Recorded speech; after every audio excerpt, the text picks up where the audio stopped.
Hello, hello. Is this thing on? Can you guys hear me? Welcome back to the Sleuth Intuition channel. I'm your host, Patrick Viahos. You can call me Sleuth. I believe this is episode number 5, True Crime in the Morning. Another murder mystery. An awful case, JonBenét Ramsey. This one might be looking at some closure here in the future. They're getting close, I believe. Good morning, Kevin. Yeah, this is a very strange case. Speculation, what's up? Shadow, CJ. How's everybody doing this morning?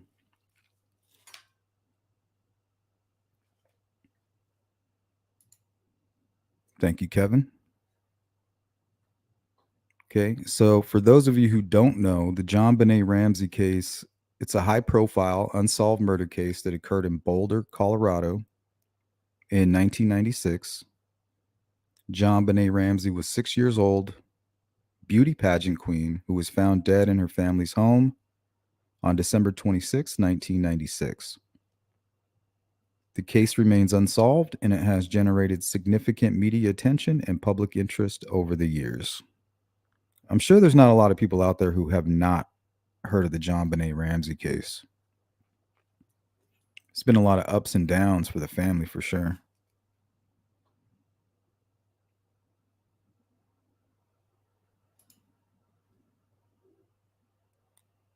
Who's Michelle After Dark? Yeah, I think everybody's playing that.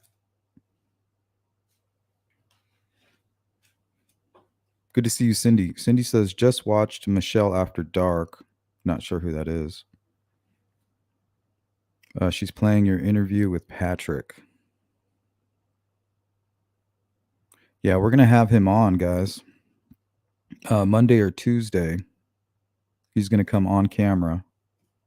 And he's agreed to answer the tough questions. So if you guys got something to say, come say it to his face, right?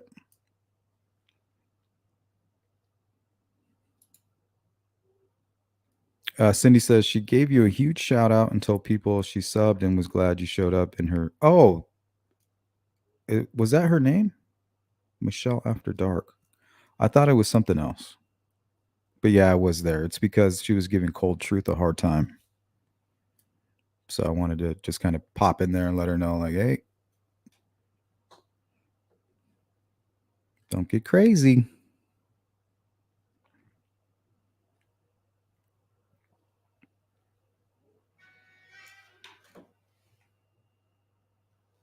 Hold on, guys. I left my dogs outside. I was going to let them in before I started the show. I can hear them barking. Hold on.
All right.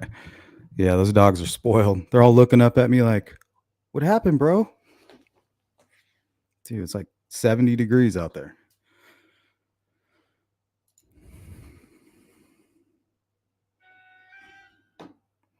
Shadowbox says, I don't want to mess up your chat with my bad attitude. Well, just join the live stream on that topic. Bring your bad attitude.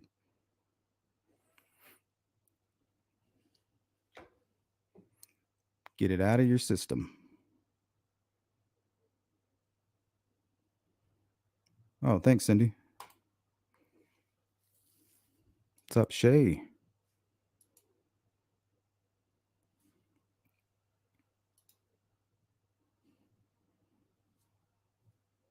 Somewhere in Canada. The older brother is sus. Yeah, we're going to talk about him too. Burke Ramsey, I think is his name.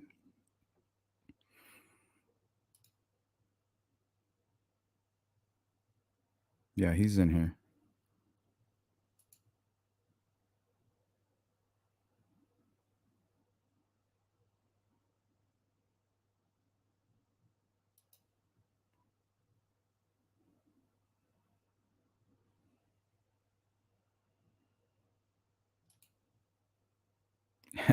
Yeah, bring it. I mean, he said he wants to come on camera, and if you got a tough question for him, he'll answer it.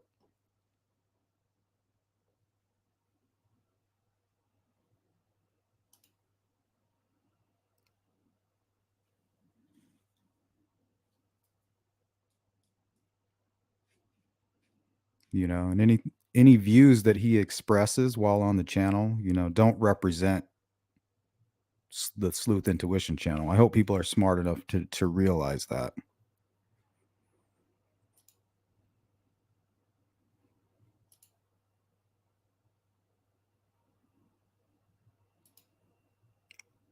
Hopefully, Shay.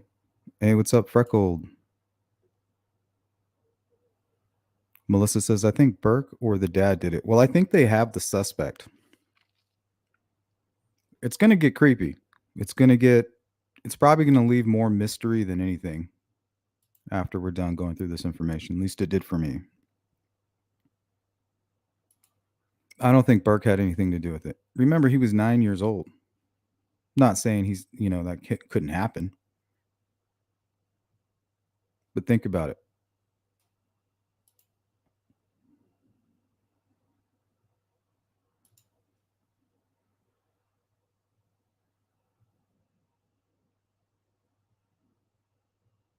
Shadowbox for sure. I don't think you think like that. Yeah, just because I interview somebody doesn't mean that like we share the same beliefs. Like only somebody that hates me already would try to push that or manipulate viewers. It's ridiculous.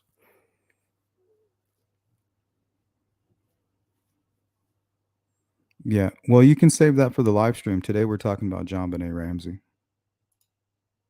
You'll get your chance.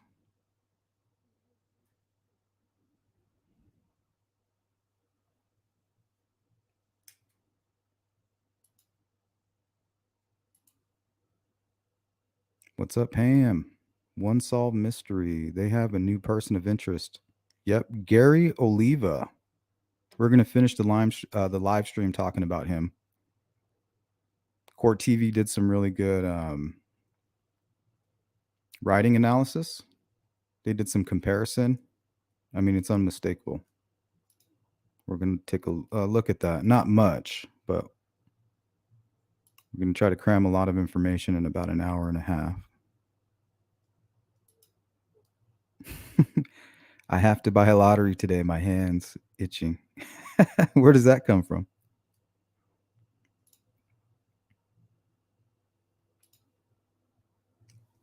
Shadow says, I've heard they think it really was Gary Oliva. Yeah, I think they do. I think they're pretty sure. Him and I think that Mark Carr guy's involved. We're going to look at that as well.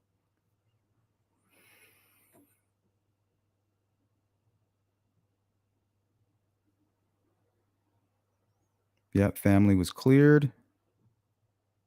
And I don't know. I'm still, after everything, I'm still suspicious of something, but I'm not sure what it is. And I'll tell you why. We're going to watch this Carr interview. That's Carr with a K. And right at the end, he makes an ominous statement.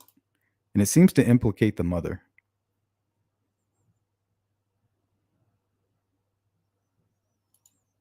Yeah, he was around early on. I don't think he is the housekeeper's relative. I don't know if that's connected. I could be wrong. But I know that there was some suspicion with that person, but I don't think that's the same person.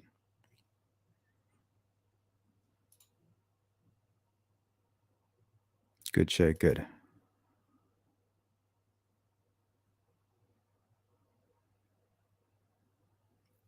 I don't know if Gary Oliva has been cleared, right? Maybe. Well, it seems like it was a group. If you read, and we're going to read the entire ransom note, and they say we're part of a faction. So it's almost like this group of people. They could have been lying in the letter, but it sounds like it's a group.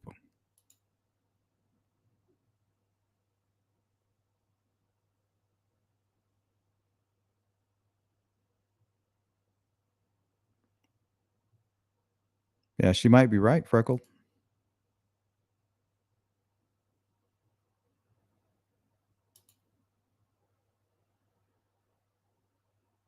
CJK, yeah. I believe they recently were cleared. Officially, they've been cleared. They even, I think they sued like Fox News or something for like 25 million for defamation.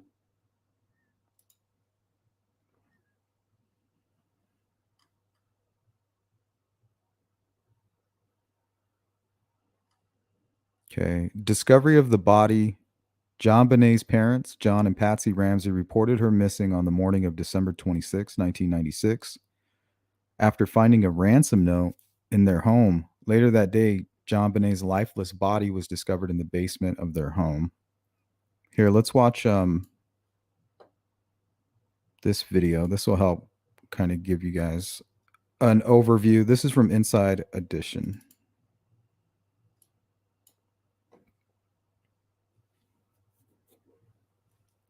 And it kind of makes me wonder if all this like pageant and dressing up these little kids, like I wonder if this played a part in her death.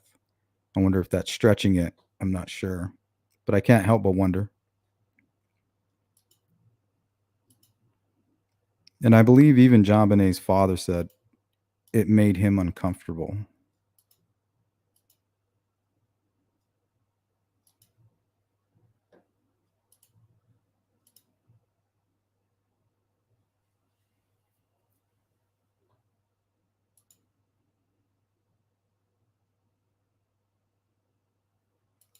One Solve says, I don't think either one of those men would have committed this crime without partaking in the essay. I don't know. Maybe they really thought they were doing a ransom. They had the note ready. Um, they knew exactly how much to ask for, like 118,000. That's a strange amount to ask for. It's very specific. It's like almost like they knew what he had, right? He knew he could get it quickly and possibly not have the police involved. Well, while they're getting all this ready, right? Something happens. One of the participants decides, that, well, I'm going to commit a sexual assault on this person. And it turns into a struggle or something happens, something could have gone wrong. But really, I don't know what the heck happened in this case. It really is a mystery still. She's the adorable little girl whose murder has baffled investigators for the last 25 years. What's up, GP? 6-year-old pageant contestant JonBenét Ramsey was found strangled in the basement of her own home in Boulder, Colorado, the day after Christmas, 1996. Inside Edition has been reporting on the case ever since. Shay says it's just not everybody reacts the way we think we would, but we really don't know how we would react either. Yeah, that's why a lot of these family members act very strange. Sometimes it's almost like if they're acting the way you would expect, then you should be suspicious, right? Because you shouldn't really know how to act, right? If something terrible or a tragedy hits your family, you shouldn't have a script ready. You should be completely lost, like you're blind and you're walking through the woods in the darkness. That's how you should be. Like you totally lose all your social skills and you just don't know. You're kind of like, what is it, Talladega Nights, where he's like that. Like, what do I do with my hands? He's like, put your hands down. And he starts talking again, and he's like, you know what I mean? Just awkward. A story that is gripping the nation. It is the investigation of the murder of little JonBenét Ramsey. JonBenét's slaying is now one of America's greatest murder mysteries. 25 years later, after countless twists and turns, false leads, and dead ends, the case remains frustratingly unsolved. Very little about this case makes sense. Investigative reporter Paula Woodward has covered the case from day one.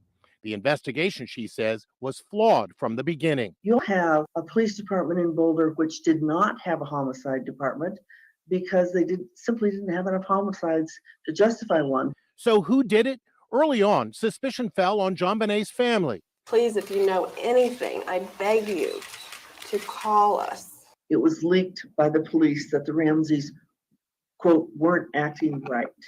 But Woodward says the suspicions Yeah, how flew are in you the supposed face of to the act? evidence. There are police reports which say, And also, I think in order to get through the pain, I bet you a lot of these family members, you know, they might be drinking a little alcohol, maybe being prescribed some kind of medication from their therapist, psychologist, whatever. So they might be a little drugged up, you know?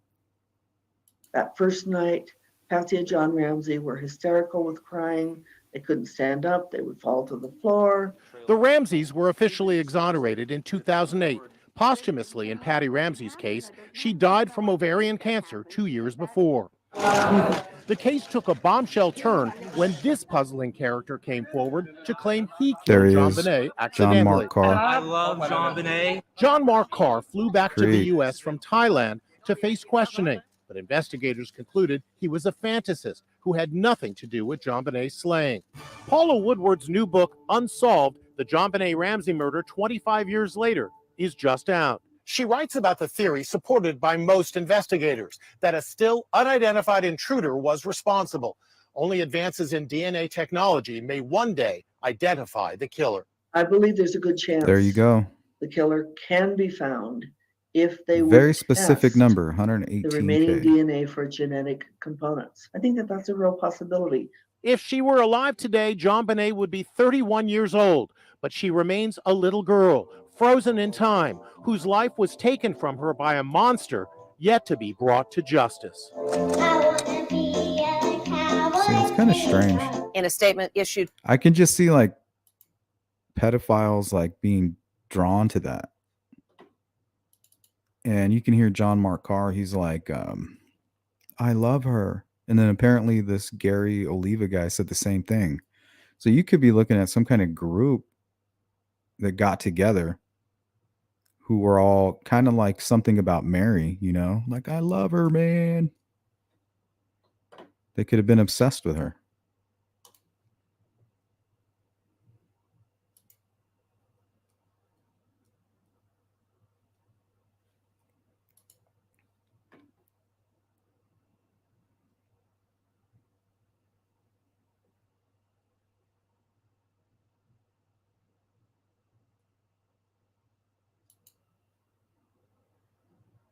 Let's go to. Do we want to read the ransom note? Let me continue here. The circumstances surrounding. Hold on. Cause of death. The cause of JonBenét's death was determined to be asphyxiation due to strangulation and a skull fracture. She had also been sexually assaulted. The circumstances surrounding JonBenét's murder and the ransom note raised many questions. The case remains unsolved, and there have been numerous theories and suspects, but no one has been definitively charged with her murder.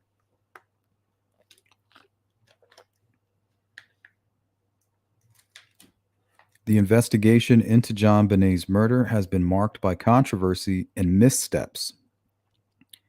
Various individuals, including family members, were considered suspects at different points, but no one has been formally charged in connection with the crime.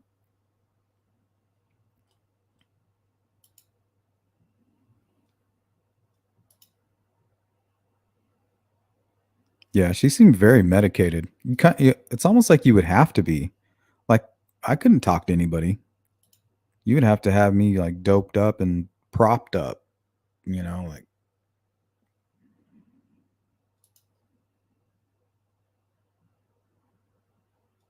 Yeah, you can tell.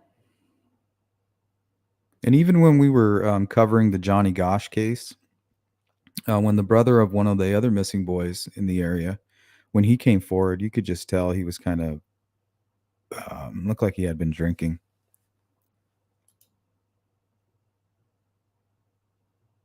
Speculation says, I was in pageants as a child. It's very creepy to say the least. Yeah, what is that? I feel like it's something with the parents, like if they could have done it all over again, I'm going to get an early start or something. I can't put my finger on it.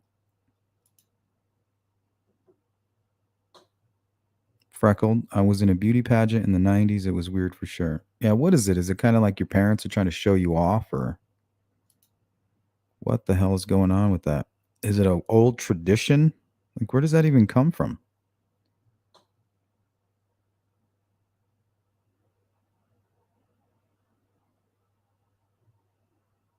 I agree with that. One Solved Mystery says, as disturbing as the essay was that night, in the grand scheme of things, it was almost secondary. I agree. I can agree with that. Miss Teen Lakeside, 1995, with the flex. This case received extensive media coverage, which fueled public interest and speculation about what happened to JonBenét. Many documentaries, books, television programs have been produced about her case. Burke Ramsey, JonBenét's older brother, Burke Ramsey, was questioned and scrutinized by the media due to his presence in the house at the time of the murder. However, he has never been charged and his family maintains his innocence. I think I have a small clip on him. Let's take a look. Did an intruder break in and kill? Or were the Ramseys themselves somehow responsible? Burke, who was reportedly paid for the interview, is the only family member in the house the night of the murder who's never come forward with his side of the story. Did you hit your sister over the head with a baseball bat or a flashlight? Absolutely not. Okay, so he got people gave him a hard time because his weird smile. But I mean, he just looks uncomfortable. He's like, okay, you guys just paid me a bunch of money. Now I got to answer these questions? Jeez. Burke says he stayed in bed for hours as dozens of investigators and loved ones swarmed the house. Critics would say you weren't curious because you already knew. He didn't have to get up Yeah, and check because he knew CJK, exactly for sure. what happened. I mean, I didn't know if there's some bad guy downstairs my dad was chasing off with a gun. Everyone looks at the interview of Burke and thinks, why is this young man smiling? I don't see a smile as much as I see an uncomfortable facial expression. But I don't see that as smile, happy smile. I see that as uncomfortable guy. Yeah, he was kind of like, I don't know what kind of smile that was. It was like, I really don't want to be here.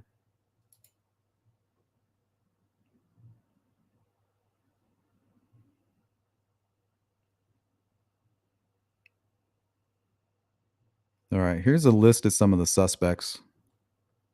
And then we'll get into a little bit of the content I put together.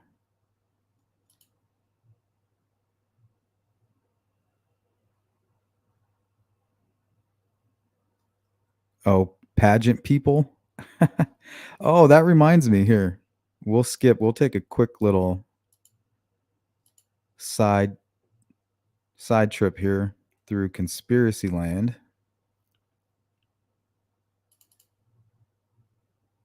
Do you guys know who Ghislaine Maxwell is? Well, here's a photo from one of the pageants. And apparently you have Ghislaine Maxwell in the background.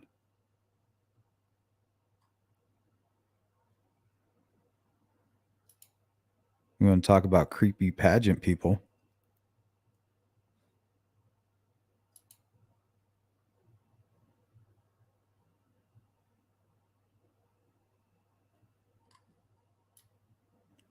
So you can see here her profile. It's identical. And I think I have an article where they prove that she was there. Let me see. This is from Snopes. It says, this is a genuine photograph of Ramsey. However, the identity of the woman in the background is unknown, and there's little evidence to support the claim that this person is Maxwell. This photograph appears in the April 2019 A&E special, Hunting JonBenét's Killer, The Untold Story. We reviewed the version of this video available via Hulu and found this image at around the 1 hour and 21 minute mark. The photograph is presented as a new image that has never been seen by the public, but no information is provided about where or when it was taken.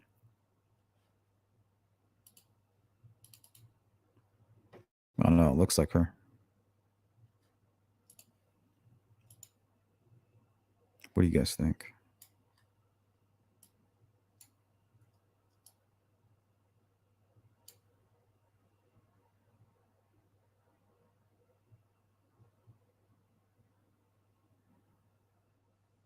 Little Miss Groomer.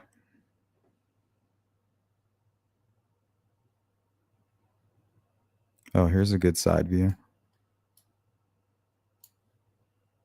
What's up, Camaro?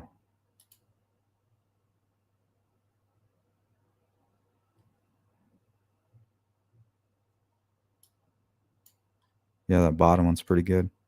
That looks like her to me.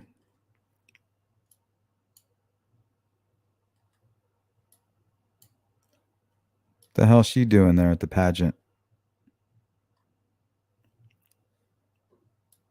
Is she asking her customers who they want? Which one do you want?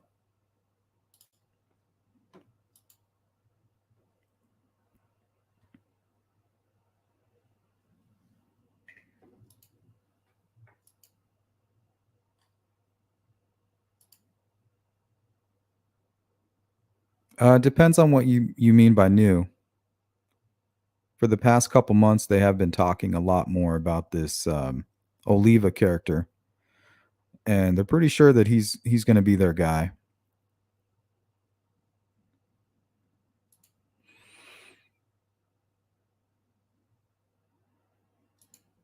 Kevin says Duper's Delight, maybe. I don't know. To me, I saw kind of like, I don't know. It was like weird, like very uncomfortable. I agreed with that. Can't remember what his name was. I agree with his assessment, though, that he seemed more uncomfortable. Pimp, yeah, she's Epstein's little pimp, little groomer, you know. These girls are going to trust her more than they would him. That's what they do, right? They get your trust over here and then they kick you over here.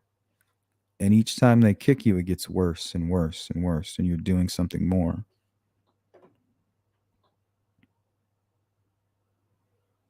Yeah, that too, Shay. I think he looks astonished. Yeah, uncomfortably astonished.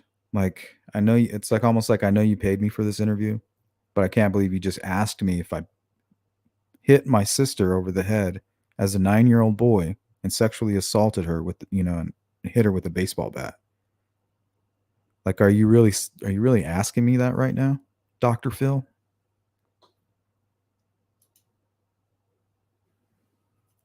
That's the look that was on his face. That was a tough question.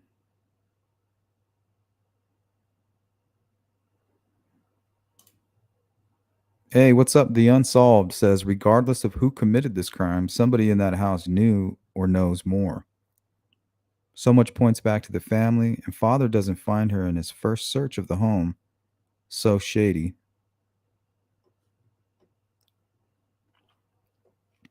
Well, let's see here. John Ramsey, at various points in the investigation, was considered a suspect, but has maintained his innocence. Patsy Ramsey was also a suspect at different times, primarily because of her involvement in the discovery of the ransom note and the crime scene. She passed away from ovarian cancer in 2006. Burke Ramsey, who was 9 years old at the time of JonBenét's death, was investigated but never charged. His involvement in the case has been a subject of speculation. Intruder theories propose that an unknown person or persons broke into the Ramsey residence and were responsible for JonBenét's murder. Various individuals have been considered as potential intruders, but no solid evidence has been found to support these theories. Let's take a look at the ransom note. Very strange.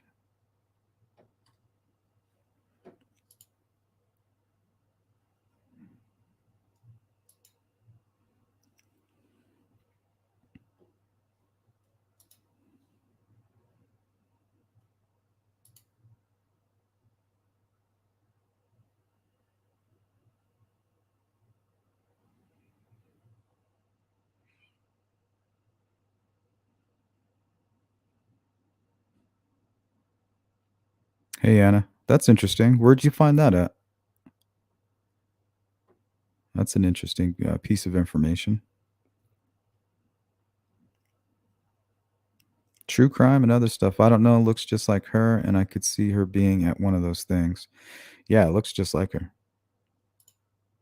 That photo is very conveniently cropped. That woman could have hair going down to her knees, for all we know. Yeah, I mean, it looks like her.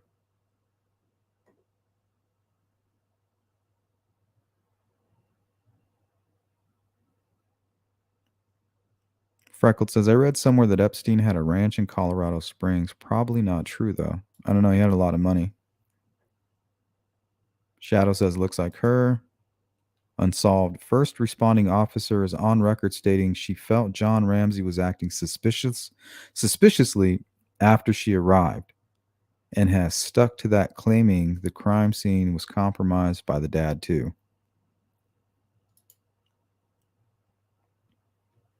Let the conspiracies fly. Anna says, if the family did any wrong, security was lax to the point of non-existence. Rich family, mansion, beautiful daughter overexposed to public, lots of keys given to staff and workers. What could possibly go wrong? Good point. Could be conspiracy coming from anywhere. Like the game of Clue. A whodunit. Detective. Duh. Linda Arndt could not even detect that the Ramseys had a mail slot next to their front door, and John had never left the house to get the mail. Yeah, wasn't there a window left open?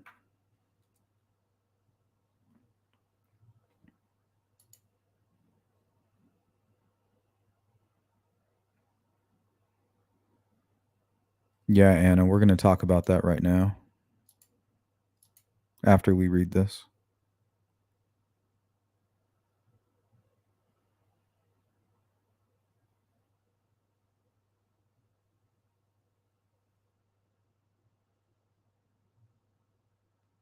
Yeah, and just because they suspect him doesn't mean he did it, right?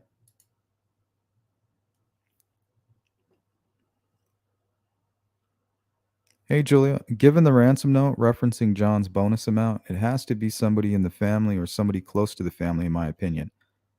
Yeah, if anything, I mean, I think she could be involved, but I doubt it. To me, it's just suspicious. The 118, I mean, I wouldn't put it past. I don't suspect the dad, but the mom maybe, because she found it. Maybe she had something to do with it. Like the killers came to her and been like, hey, something went wrong. Like, so much for the ransom. You're dealing with the murder at this point. So you better get ahead of it. That's the only way I could see her involvement, but there's nothing even tying that. But we're going to watch in a minute the John Mark Carr interview, and he makes it seem as if she had something to do with it.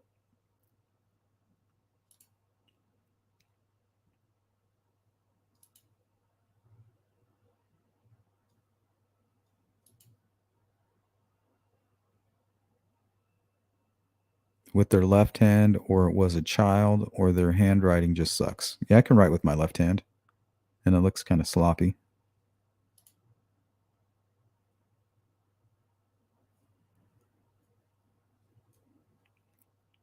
The Unsolved says, so his child is missing, yet he doesn't properly search his own basement.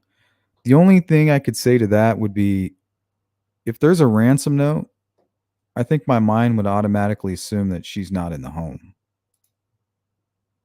But then again, you would still search, right?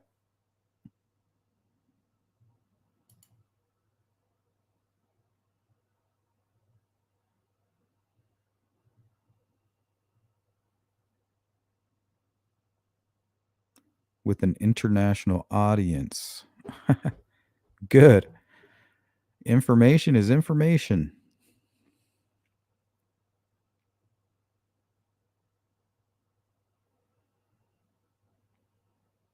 Yeah, that's true, Shay.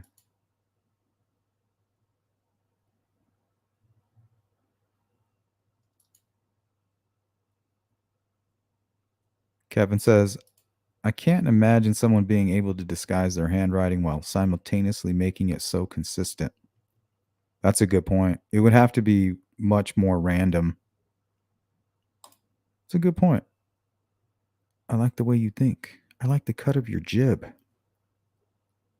Train room window found broken and ajar. Oh, broken. Okay, I thought it was left open that morning with blue Samsonite suitcase below it, of course.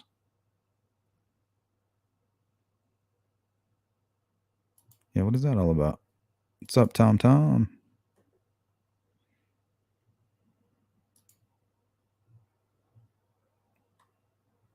All right. Susan Marie says, why ask for such a low amount when he's a billionaire? I don't know how much money he had, but if you knew that he had 118 on hand, like maybe he has that in cash or something he can go pull from the bank quickly without moving anything around, that's smart. That means you can get it quickly and then you can be on your way. All right. Start reading this here. Mr. Ramsey. See, it wasn't addressed to the Ramseys. It was addressed to Mr. Ramsey. Listen carefully. We are a group of individuals that represent a small foreign faction. We respect your business, but not the country that it serves. At this time, we have your daughter in our possession. She is safe and unharmed, and if you want her to see 1997, you must follow our instructions to the letter. You will withdraw $118,000 from your account. See, they had prior knowledge that he received that. From your account, $100,000 will be in $100 bills and the remaining $18,000 in $20 bills. Make sure that you bring an adequate size, I don't know that word, attached to the bank. When you get home, you will put the money in the brown paper bag. In a brown paper bag. I will call you between 8 and 10 a.m. tomorrow to instruct you on delivery. The delivery will be exhausting, so I advise you to be rested. If we monitor you getting the money early, we might call you early to arrange an early delivery of the money and hence earlier pickup of your daughter. Any deviation of my instructions will result in the immediate execution of your daughter. You will also be denied her remains for proper burial. The two gentlemen watching after your daughter, okay, the two gentlemen, right? That could be Carr and Oliva. Do not particularly like you, so I advise you not to provoke them. Speaking to anyone about your situation, such as police, FBI, etc., will result in your daughter being beheaded. If we catch you talking to a stray dog, she dies. If you alert bank authorities, she dies. If the money is in any way marked or tampered with, she dies. You will be scanned for electronic devices, and if any are found, she dies. You can try to deceive us, but we warned what we are familiar with law enforcement countermeasures, and tactics. You stand a 99% chance of killing your daughter if you try to outsmart us, follow our instructions. And you stand a 100% chance of getting her back. And your family are under constant scrutiny as well as authorities. Don't try to grow a brain, John. You are not the only. You are not the only. What does that say? So don't think that killing will be difficult. Don't underestimate us, John. Use that good Southern common sense of yours. It is up to you now, John. Signed, Victory, SBTC. Now, what the hell is that?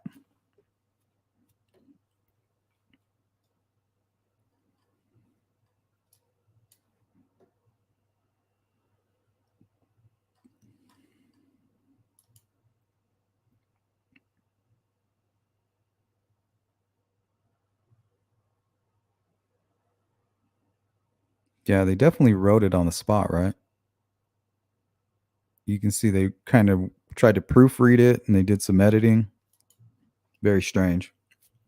They mentioned 2 men. I wonder if that's this John Mark Carr and this Oliva guy. Yeah, Lisa, it's hard to believe, but unfortunately, we covered cases where it happens often. I covered a case where a mother slowly poisoned her entire family except for one daughter that she doted on.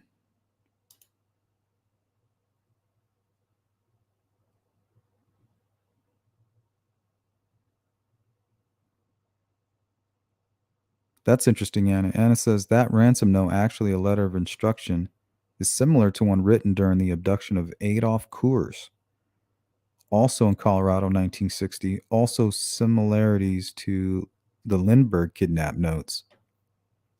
Yeah, both of prominent families. Thank you, Cindy. We got a sponsor. Leave a comment, Cindy. Let us know what you think. The unsolved. People who leave ransom notes don't kill the ransom victim as a rule, almost ever. Makes it even more suspicious. Well, when you have multiple people, I think you run more of a risk of something going wrong. The unsolved says bullcrap. Bullcrap ransom note.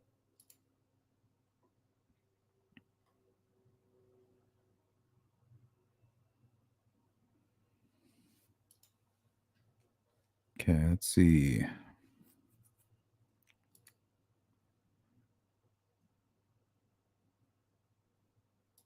Let's watch this quick clip. This quiet town, nagging questions have always surrounded the theory that an unknown intruder killed JonBenét. And if Carr has given a confession, and if it is true, and if he is to be charged, authorities will want those questions answered. How did a killer get into the house? Police sources said at the beginning there was no forced entry, no footprints in the snow. Those assertions have been challenged in the years since, and a window was apparently left unlocked. But in the neighborhood, no witnesses reported a passing car, a vagrant, a barking dog, nothing of value for police. How did the intruder navigate the darkened house to find his victim, brutally kill her, and hide the body without waking anyone? Investigators said from the outset the house. Let me read this comment here. What's up, Jeremiah? Welcome. There were 2 theories about the STBC. So that was what was signed at the bottom of that 3-page letter. STBC. One is a known terrorist group, another a Christian slogan. So I think that's what One Solved Mystery was referring to here. Saved by the Cross or Shall Be the Conqueror. Thank you, guys. I appreciate that.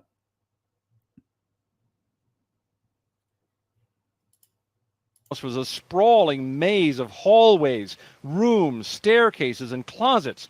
The storage room where the body was found was even overlooked by police when they first searched the house for the missing girl. And by the way, Carr lived in Alabama at the time of the murder. Why did the killer leave a ransom note for a murder.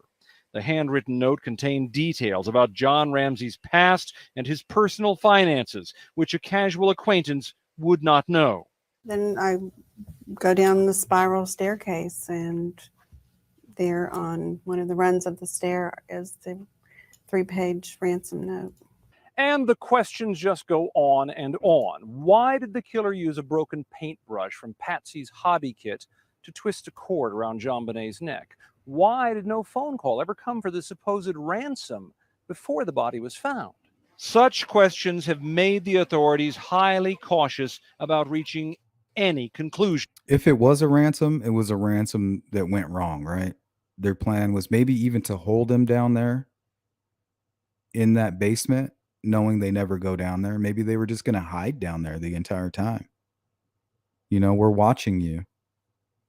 I wonder if that's, man, that might not be realistic, but just considering the fact that everybody missed this one little room, I wonder if it was kind of designed to be missed, you know?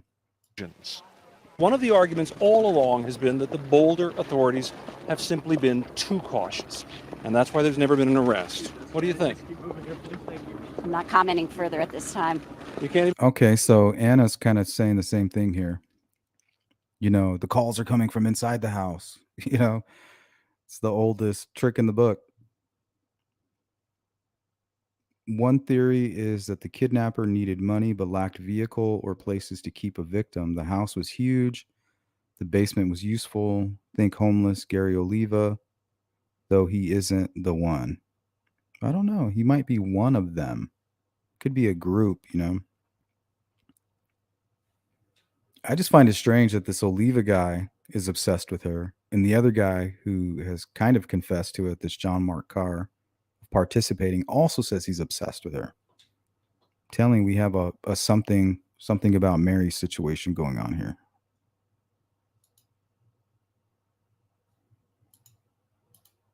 Can talk about that? Excuse us, sir. Thank you very much.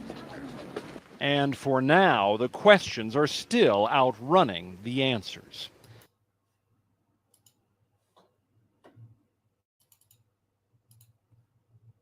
Okay, this is an old Fox interview with John Mark Carr. It's pretty long. I think it's... He made headlines all around the loud. world. Sorry, the guys. former Georgia teacher claimed he was involved in JonBenét Ramsey's Sorry about murder that. on Christmas Day in 1996. 16 minutes long. It looks all messed up at the beginning, but just give it like a minute and it clears up.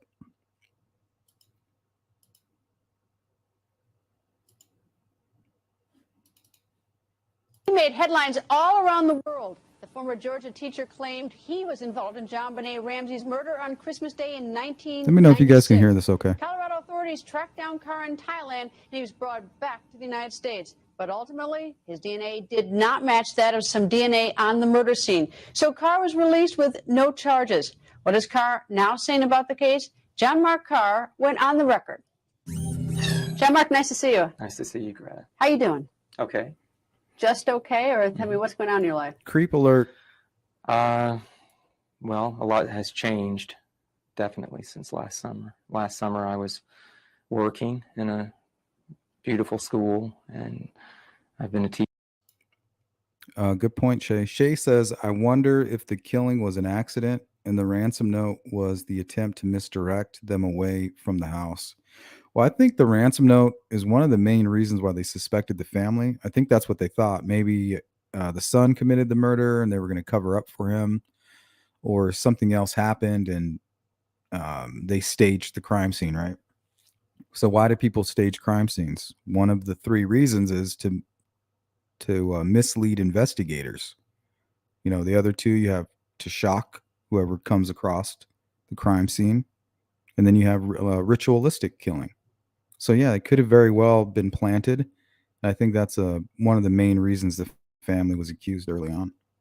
Teacher for 10 years, and so now I'm not, and things are quite different. But it's really nice to be surrounded by family and friends and special people in my life. You're living here in the United States? Yeah. Shadowbox says, I'll tell you one thing. Oliva didn't write that note. Hold that thought. because we're going to pull up a quick clip towards the end here from Court TV. They had like 3 or 4 experts come on, and they're going to disagree with you. But we'll make up our own minds here. We'll take a look together. So I live in the United States. In what city? Live in Atlanta. And you like Atlanta? Yes, it's been kind to me, somewhat. I mean, in the very beginning it wasn't so kind, but as a whole, Atlanta's a nice city. It's a wholesome place, and I feel safe there. Good to see you, Do you Don. plan on staying there, or?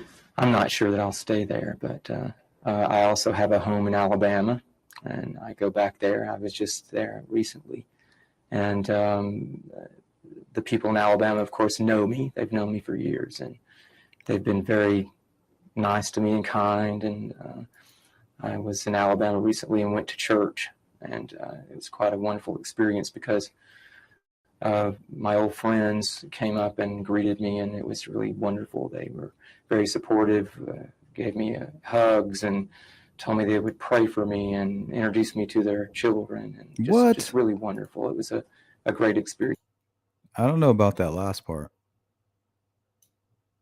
Because my old friends came up and greeted me, and it was really wonderful. They were very supportive, gave me hugs, and told me they would pray for me and introduce me to their children, and just really wonderful. It was a great experience to be back in Alabama, so I do like to spend time there as well. How do you support yourself? Are you able to work because you made such, international headlines almost? I mean, are you able to get a job after that ordeal? Not yet. Not yet. I'm not. How about your personal life? My personal life is much more quiet than it used to be, of course. My work. Julia says, did they have any live-in nannies? Yes, I think they had a live-in nanny and like a handyman, and they were related. I think they were a couple, possibly.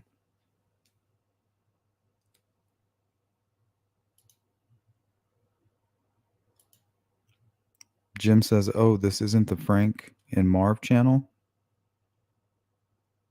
I don't get it. Was good to see you, though. Portion of that, and I don't have my work right now. Hope to have that again. But I've met a very special girl who's helped me get through this time. That's interesting, It Anna. was difficult to go from being a teacher with a career that I loved and to be back in the United States after what happened. And she's a wonderful girl, and I love her very much. And Gonna marry her? That's a good possibility, yes. Where'd you meet her? She extended her concern about what my family was going through, and we met that way. So like by email or called your house? Or? She called and to my father and to extend her concern about what we were. Anna's responding to Julia's question about the nanny / housekeeper. Not live-in as such, but plenty of people worked there from time to time, and the house was still being remodeled. Thus, workmen, etc., had keys. Nobody knew how many keys were out there. Going through, just to say, I'm really sorry that you're going through such a hard time, and I hope things get better. And she sent, a card that said that she was thinking of us as a family. It was very nice, and so we started talking, and then we met, and it was just, I think it was a very wonderful thing that happened at a time that when I was really going through a difficult period in my life. I still am, but. So it's a little bit like a blind date almost. That's gone well. Yeah, I suppose it is. Yeah. You say you're going through a difficult time now. Why is it difficult, or what makes it difficult? Well, the response sometimes can be difficult that I get from the public. When I do go out, there's me too, there are CJ. times when it's not positive. People say things to you? They do. Yeah. Like? I've been called certain derogatory terms that aren't very pleasant. That like? Killer, murderer. In public? Yeah. shouts. I went with. He doesn't seem to deny any of this. He just talks about how he's being accused, but he's not like, well, I definitely didn't do it. With my girlfriend to a antique store recently, and the co-owner of the store came in and he recognized who I was. And he, as I left the store, he walked out of the store and started shouting obscenities to me as I walked down the sidewalk. It was really difficult. But you know, as a whole, that's more rare than other reactions that I get. But it's, that's interesting. It can be negative, and that's difficult for me because I don't know what a person has in mind for me past shouting obscenities. So no one's ever tried to physically hurt me or harm me in any way. When someone says killer to you, do you say anything? I don't say anything. I just try to ignore it, but it's not easy. I mean, it's something that I hear, and it's. Hey, Susan. There's nothing I could say to respond to anything like that. I always ignore negative comments, or even if it's someone who's just pointing or staring or whispering, or someone who has a negative facial expression. I always just go along with my life because that's all that I can do at this point. How does your girlfriend handle this? I think she handles it really well. She stays by my side. She offers her support after it happens, makes me feel better about it, consoles me, tells me don't worry about that. Don't let that get you down. That's I think she handles it quite well. How do you get your life back to, for lack of better? Okay, guys, just for sake of time, we are running out of time. I'm going to go ahead and zip all the way to the end here where he makes some really strange comments. How about, were you in Boulder before? How do you have? And it's a beautiful city. I still don't have any hard feelings about Boulder. And the way I was brought back to Boulder was negative, of course, but I don't have any hard feelings. I still love Boulder. I think it's a wonderful city. Ever see the Ramsey home? In Boulder, of course. How do you happen to see it? Look, he doesn't answer these questions. Look at his face. I've seen it on several occasions. Physically, not just on TV or picture. Yes, you've been to the home? Of course, yes. Have you ever been in the home? He doesn't answer that question, you guys.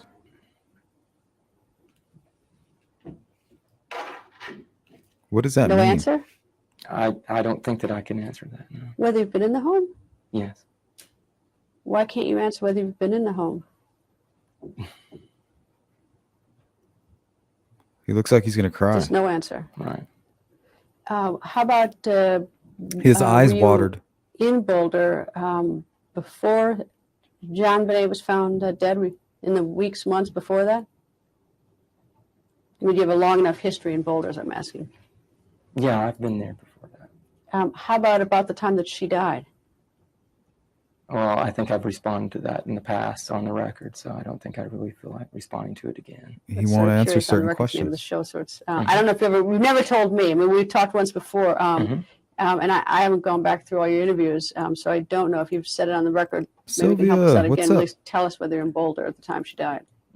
I did respond to that. It was something I responded to on camera in Bangkok. Oh, what did you tell them?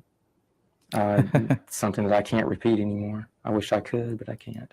Did what you said in Bangkok, was that correct? So we'll resurrect it. Was that correct, what you said in Bangkok about whether you were in Boulder at the time JonBenét died? It was correct. Okay, so we'll just resurrect that. Okay. So you had this communication with this professor. Did you like him? I did. He was a person who held some views about the Ramsey family that I definitely have. Oh, for sure, Shadow. Like what? Fine people, good people. I mean, he looks like your didn't typical need to suffer any more than they did from what had initially happened. That it was uncalled for, that they had to be treated as they were, like suspects, which they should never have been treated that way. So you don't think that either John or Patsy had anything to do with the death of JonBenét? Absolutely not. And of course, Patsy's died. Yes, this month, last year, June 24th. Did you ever meet Patsy? Look, he doesn't answer that question. I can't respond to that. Whether you've met her? Yes. How about John? Have you ever met John Ramsey? I believe he was asked that question. He says he doesn't recall ever seeing me, so I think that suffices. So he won't answer the question if he's ever been in the home and if he's ever met JonBenét's mother. I just found that suspicious.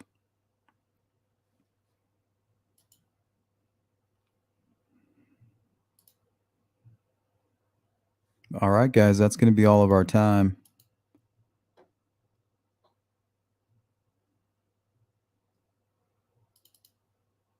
If you can, please hit that like button. And if you're part of the replay crew, let us know what you thought about today's live stream. And if you haven't, consider subscribing, becoming a member.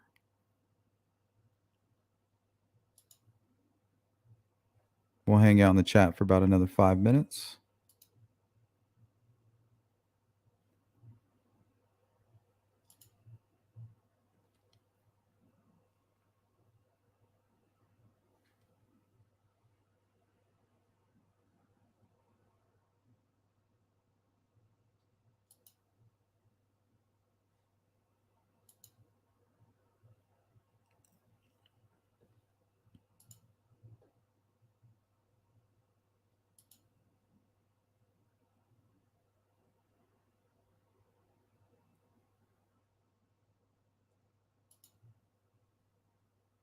I don't know. I feel like he could be involved.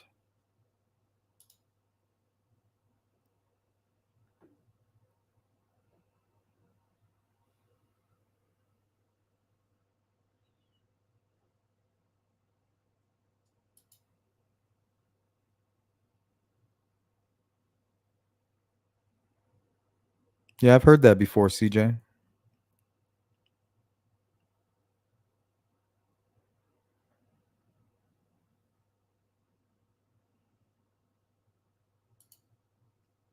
One Solved Mystery, 100%. He brought this on himself. He basically confessed. If he did it for a free ride, he's definitely paying a price.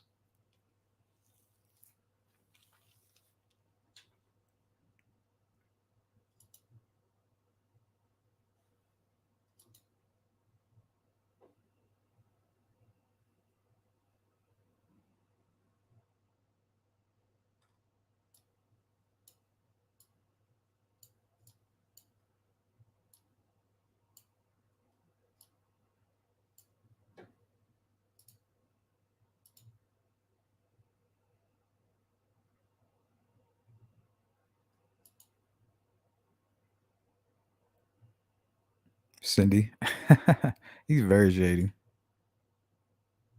Makes my skin crawl. Imagine turning your back and turning around and that guy's on one knee talking to your daughter.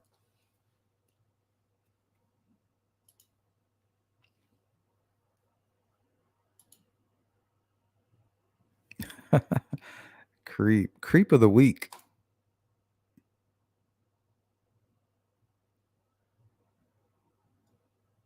Good to see you, GP. Oh, you're getting some rain, Cindy. That must be nice. You got the windows open? Cheeks. What's up, Cheeks?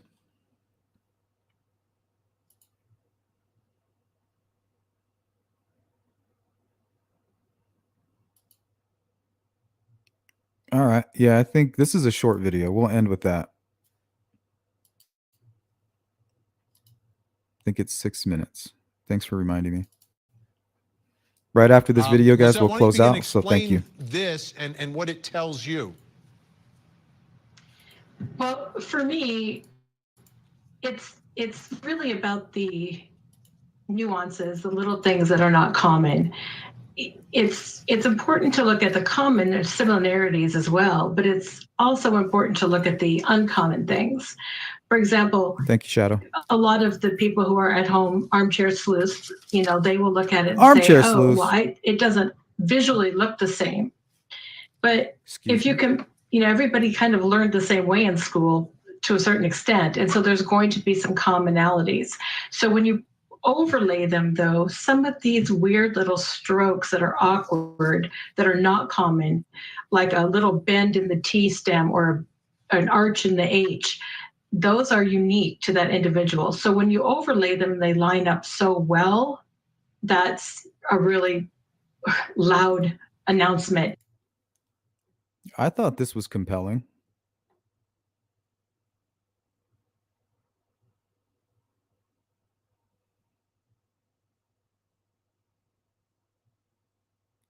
I mean, it's hard to argue the A and the T, right? I mean, what are the odds that you're going to do your A like that and the T like that? So this is the Gary Oliva guy compared to the ransom note. In my profession. Okay, Dawn, let's start going through some of the letters now. Let's start. This is like going back to school with the letter A and the comparison of the A. So what did you find in this comparison of the letter A? I think we're going to put it up on the screen. Do we have it? Here we go. There All was right. Jensen. Did you guys Tell see? us what we're looking at. He's Have it? in We're there, going to put right it up there on at the the screen. bottom. Do we have it? Here we go. He's All like, I'm right. pretty sure this is Ron Tell us Logan's what we're looking handwriting. at. Sure. So when you look at these, you might think at first, oh, these don't look the same. One starts and one's, Jensen says, may I interject for a moment? on a upward slant to curve over. However, if you lay these two over, if you take the blue A and you lay it over the black A, it almost lines up in that arch that bends around. You can see how they line up a little bit. And then there's also an indentation on that right-hand sucks, side, Anna. which I think is on another slide later. Brad from outside of that the grid. You can a see in great the same podcast. location on both sides, both documents. Those nuances or the anomalies exist. And that's what Yeah, something about that A. That seems rare. I don't think I've ever seen anybody who makes an A like a typewriter.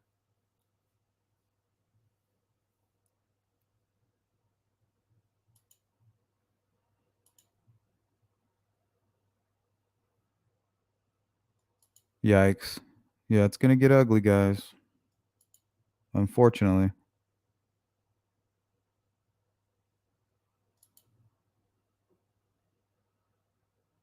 Be safe out there, Freckled.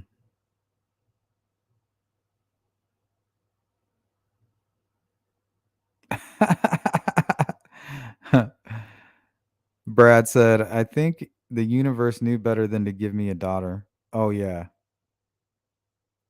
The universe doesn't always get it. I'd always probably be on top of my house with the 30-06. With the scope all sighted in for what, about 200 yards maybe right now, watching my perimeter. Well, you should just set up a perimeter. It'll alert you. Or just set a trap, like one of those bear traps.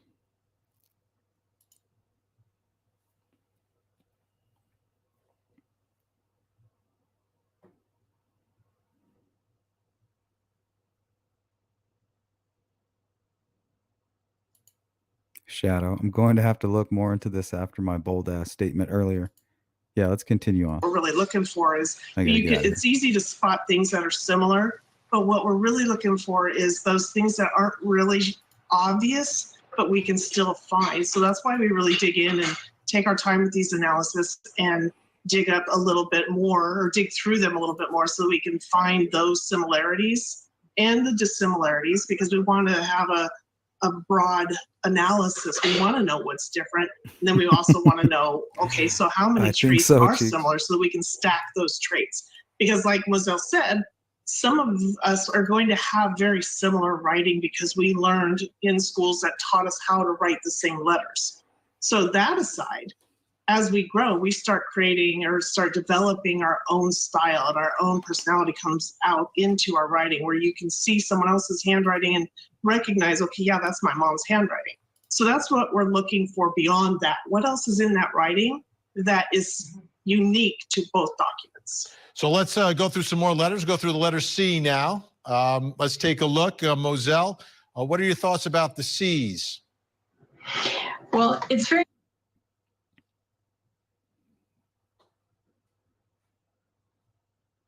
Yeah, I mean, these match up too. So on the right, you have Gary Oliva. On the left, the ransom note. And I think we're going to finish it here, guys.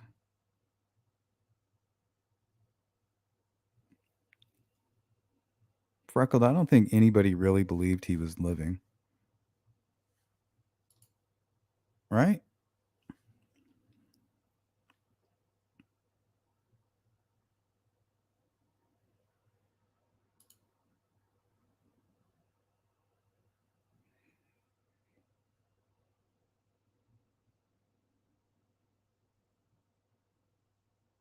All right, guys, that's all the time I have. Please hit the like button on the way out. Replay crew, leave a comment. Let me know what you thought about today's live stream.